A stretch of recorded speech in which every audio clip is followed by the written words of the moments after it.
هر کجا مرز کشیدم شما پل بزنید، حرف کولا و سمرقند و سر پل بزنید. مشتی از آب دوشنبه گلی از تهران با هم آرید و به مخروبه کابل بزنید.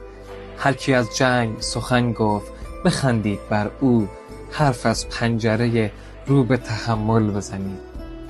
نه بگویید به بت‌های سیاسی، نه روی گور همه تفرقه ها گل بزنید.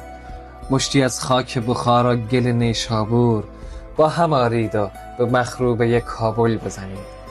دختران قفس افتاده پامیر عزیز، گل از باغ خراسان به دو کاکل بزنید. جام از بلخ بیارید، شراب از شیراز، مستی هر دو جهان را به تغزل بزنید. هر کجا مرز ببخشید به تکرار آمد، فرض با این